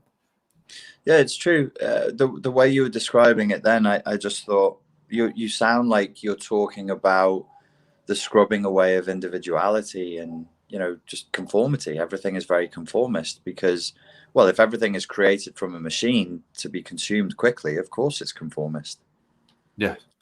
And this place still maintains a bit of that old-fashionedness. You have tailors and you still have like bakeries that families frequent. People bake the bread that morning. They wake up early at 7 in the morning just to get that fresh piece of bread. And it's such a simple, small thing. But imagine you do this over time regularly. It's going to keep you sane. It keeps you connected to the essence of others and how to interact with life. When you go to places that don't have that anymore, no wonder why people's on fucking pills all the goddamn time or just depressed out of their minds. You know, the sacredness is just completely shot on. It's gone. Connection's not there anymore. Yeah, it's very, very true. What will fix all of this is the gigantic technological and economic collapse that we've got going on. Then we'll all be interacting with each other a lot more.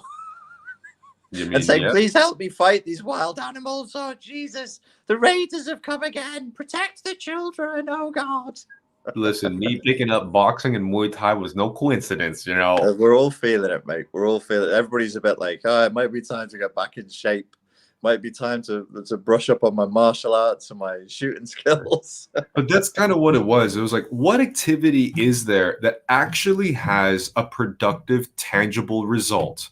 Me making my eyes prettier? Maybe not.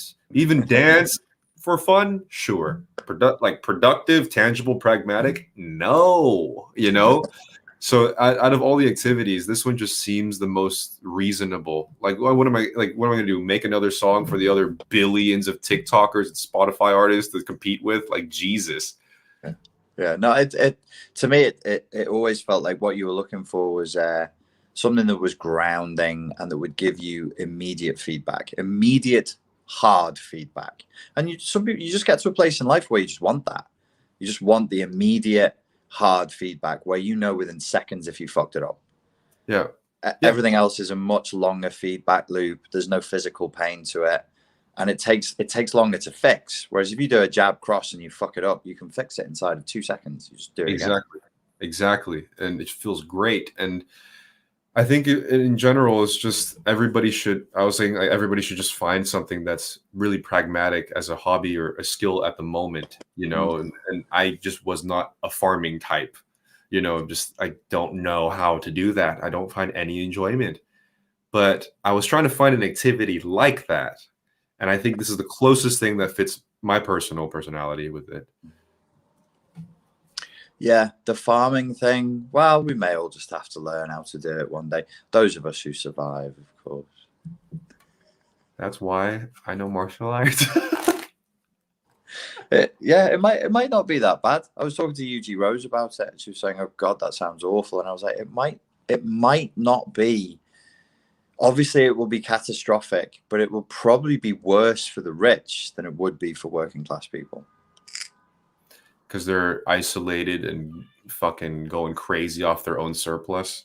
I mean, there's just, if you're mega rich and you're isolated, your relationships with employees are different. If money disappears or money doesn't have the same value, you won't be able to get your bodyguards and your cleaners to show up. Oh shit. Yeah. Because they'll just go home to their families. And their families live alongside your family and my family and all the other working class people's families. So it will be very interesting. But I actually think the rich have more to lose.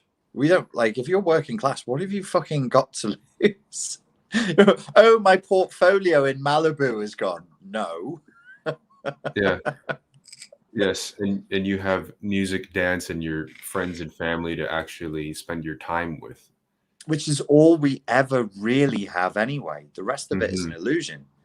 The only things that give you pleasure are other people, dancing, music, telling stupid stories, and farting in front of each other and laughing. There's nothing else. We keep pretending that there's some other transcendent reality. If you just got the really big yacht, if you just got your own private plane, I don't know. We can ask some multi-billionaires how much joy they get from that. I've not been a billion. I've made decent money. I can tell you, like I've sat on large amounts of money and just been miserable as fuck. I don't have somebody to enjoy it with, and I can't. I'm depressed and I can't get out in nature and enjoy it. What fucking difference does it make? Yeah, I mean, my micro experience is Santorini, man. You know, I mean, I haven't really made money in my life until the last 2 years. And I was just like, well, fuck, I've been sitting on this. We got to travel just in case some shit happens. We now never see Santorini or whatever the fuck. And I just spent so much money on this goddamn trip and had really fancy dinners and shit, but couldn't connect to one soul, one living being, maybe three over there, but not just really lightly. Still felt completely alienated. And I know it sounds like I'm crying with my wads of cash, but really, man, it makes a really big difference. It's not just about sitting on a fuck ton of money. It's the human connections. That's what really matters. Did I say it on the last podcast that I met Ben, who's the rapper who followed you first and then me, or did we talk about that? The Telegram, yeah. So I met Ben. He's on my Instagram. He's a rapper. He's a good lad. He's in Ibiza, and we went to the gym. We did some boxing. We were talking afterwards, and you came up in the conversation. He said, "Oh, I was following Pierre first because I like his music. I like his rap." And then he was in a relationship with a borderline, and he started following me. And he said, like, why did Pierre go to Santorini? And I'm like, I don't know. I don't know what Santorini's all about. And he was like, it's just the people there look like the extras from fucking Love Island. And I was like, oh shit. So is there a worse place you could have gone? And he was laughing. He was like, no, there's no worse place on earth. You literally chose the fucking, you just went to where your kryptonite is and just went, yep. Yeah, let's rub it in. There had to be a reason other than just complete ignorance that I chose the worst place for me. And I definitely learned a lot, man. I'll claim forever that your unconscious knew what you were doing. And it was like some sort of hyper intense shadow work initiation that you wanted to go through. And hey, you know, I think it's given you clarity. I think it's given you real weight. I mean, Pierre's been helping me with some of my own personal problems recently. The guy is spitting straight fire when it comes to coaching at the moment. Fucking clarity of vision. Like, it's like fucking talking to Master Yoda or something. So I'm like, what do you think about that? And then he'll tell me something. I'll go, oh, I don't know why I didn't fucking think of that. Given that it's my fucking job. And he makes rap music and bangs himself in the head with a plastic bottle to make people laugh. Hey, maybe, but the DMT elves did the same thing, man. Yeah. You know, the DMT elves are just silly as fuck, hitting their fucking head with bottles too, dude. And maybe I got in contact. Archetype, isn't it? The DMT jester. Maybe I got in contact with one in Santorini. Yeah, it really did feel like somebody spiked my drink with ayahuasca. That was a murderous experience, and really came out way older, more mature, clearer. I just immediately went to the gym, like took up training almost overnight, almost improving like even my personal human relationships. That sounds like a robot talking, but like, you know what I mean? Like it's I'm interacting with humans at a higher degree now. It's much more satisfactory. Yeah, but a lot of the principles that I'm going to give you some credit here. A lot of the principles that you have talked about in terms of, for one, falling into despair, living with less, being obviously without social media, you know, living a more primitive, simple version of life has made my life a lot better following those tenets, I guess. Yeah.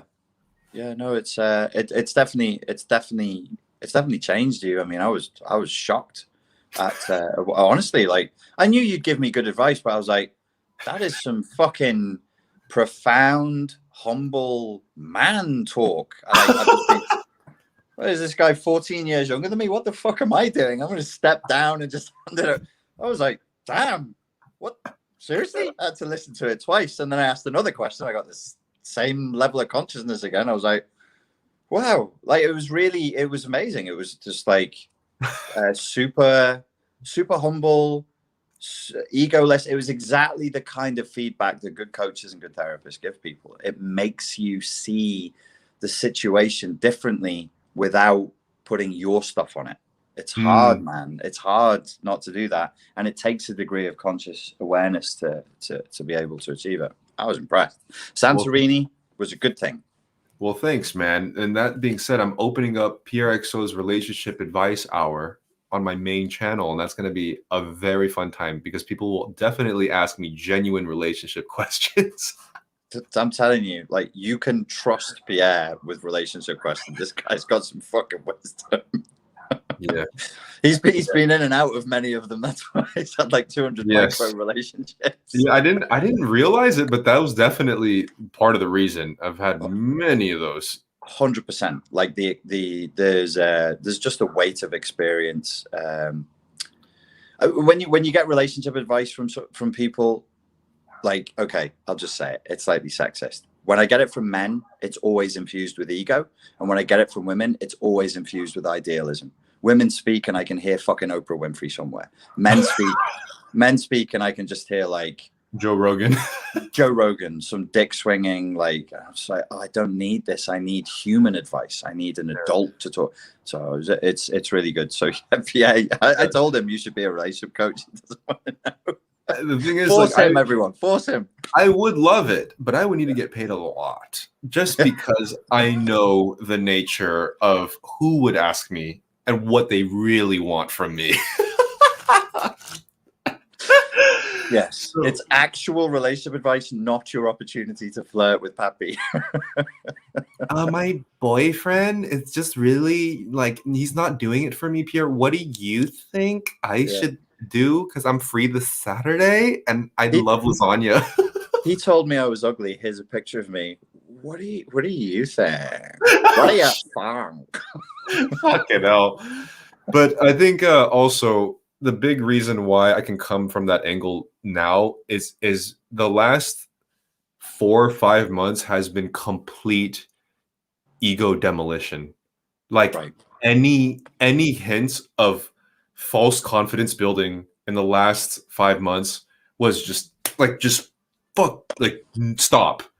You know, embarrassing myself, wasting money, isolation, finding out I have no cardio, like every single thing in the last few months has just reminded me that you're not as great as you think you are. And I even my fucking chest muscle right now too. It's just constant this, and I think it's really good looking at it from the wider span of things, Yeah, for sure.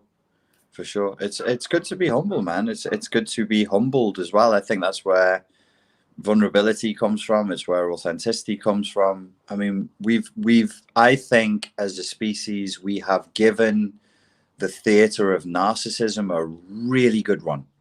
And if it was going to take us any further than this, it already would have. It clearly isn't going to. We got to try and tell the truth and be real, be authentic beings. Yes. Yeah. To finish off, I'm definitely gonna promote your approach to a lot of things. I think you were right that you were saying this even a year or two ago, and people need to be deprived of a lot more. That Greece and even before Greece was just complete deprivation of so many things, and that deprivation has made my life a lot better in the long term, man. Yeah, it changes you, doesn't it? It does change you, and there's no real change without a degree of suffering. Before I go and shove food in my mouth, should I take some questions from these good people? Go for it. Give us a question, make it a sentence long, and have it end in a question mark. These are filthy. I will get some delivery food right now. If you're not eating either.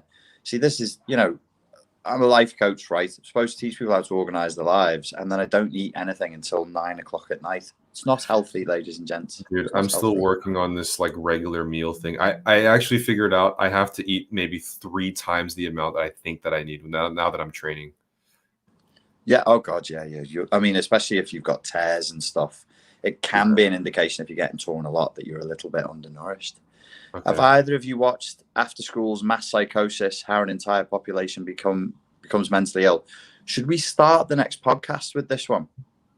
If we can remember, yeah, I would like to see that. If we remember, we will. It talks about menticide, and I saw 2 minutes of it, and it was great. But we'll start the next session with like 10 minutes of this after school video because it was really good. Awesome. Okay. Question addressed to Richard: what drove you to direct your latest video towards men? So there's a video on my Richard Grannon philosophy channel, I think. Oh no, it's on the main channel where I'm talking about despair and the value of despair for creating change. I, as a female, has lived in this despair for more than a decade. Much love. Well, the original concept for the video that I had was it was going to be advice for men in their 20s. And I just cut that from the beginning because I was like, no, everybody needs to hear this. But then at different points in the video, I go back to the theme, but it just isn't. But let me just throw that out there. There isn't enough material about despair for men too. That's why Jordan Peterson is so fucking popular. He's like the only dude, almost one of the only dudes that talk about the specifics of male despair. Yeah. And I do think that needs male suicide. I'm just going to put that out there. That's, I mean, come on, it needs to be talked about. It goes for everybody. I agree, but I'll just say, like, definitely that specific thing needs to have some more content for sure. Definitely. Well, I think we know from the research, like, because of the structure of the male ego versus the structure of the female ego, women are more likely to say, "Ow, I'm in pain. Somebody please help me." Men are just less likely to do that and just be like, "Ow, this fucking hurts. Please help me." And we kind of have to be trained to do it. Are these hard times bringing masculinity back? I am now weekly boxing lessons now. The resurgence of beards too. What do you think, Pappy? Yeah, man. I mean, yes, I saw it in the second lockdown. That's when my trigger switched. After the second lockdown, my whole being, DNA and unconscious included, just went to survival mode. Like, it wasn't just a party anymore. I couldn't be dancing around in a fucking heavy contoured smoky eyeshadow and colorful blazer throwing confetti around. The party's over. And I realized I need to figure out something for my own survival, because also when I went out into the real world, I was getting in more dangerous, semi-dangerous situations. So that's why I also picked up boxing in addition to the VR stuff. But it wasn't like a conscious decision. It just kind of like, wake up, you got to, take your role, do what you got to do, man. And I feel the best I've ever been. Pick up your damn burden, eh? Exactly. And I feel the best I've been in a long time because of this. Last question from DJ Chimera. Do you think people are demonstrating signs of possession? Of just in general, of like, yeah, I made a pretty long monologue on a live stream the other day. So weird. I was dressed up in a fairly Matrix-like uniform in these Matrix Morpheus glasses. And I started talking about how we're controlled by AI. And I'm rolling around on this wheel, and I pass by a few rappers with a laptop out, which I've never seen before. And the song that they're playing is Ayo Technology. Like, Ayo, tired of using technology. I was like, what the fuck? So then I went on a whole monologue about how we're praying at the altar of artificial intelligence technology. Each meme, Instagram post is a prayer to the invisible algorithm that will gift you validation and perhaps money. And I think a lot of people behave for this algorithm in real life now. So they're possessed by this technological entity. And a lot of their worldview, the political views, the human interactions are all structured by an invisible technological force. And I think it's really hard to debate now. Yeah, I agree. I think Thoughts on Thinking, Spencer of Thoughts on Thinking. Spencer has a YouTube channel called Thoughts on Thinking that's worth a look. He does a lot of philosophy. A lot of his videos are talking about Jung and Nietzsche and the unconscious. And he's made a few videos about how the artificial intelligence that we're using is almost a mirror or a manifestation of the collective unconscious, the collective shadow. And in the way that Pierre just said, if you use like Jungian language, because we're all worshipping at the altar of AI, it de facto creates a mass Jungian shadow possession, where we're not even us. We're not acting like us. We're acting horribly. We're just awful, as he says in the joke. Yeah. People are just awful because they're in shadow possession. So you're seeing this ain't me. You're seeing the worst parts of me being pulled out by this dark force. That's an idea for a video. That's fascinating, man. What was the idea for a video you gave me before? I'll start on it tomorrow. TikTok. This book changed my view on TikTok. Made me hate TikTok, or made me hate. I like that. Made me hate TikTok is strong. Strong title. Yeah, something like that. A little clickbait. Little clickbait. Yeah. Anything else that you want to tell these good people? That's it. That's it. We're done. Ladies and gentlemen, thank you so very, very much for your time and your attention. We really do appreciate it. And we look forward to speaking to you again very soon. Take care.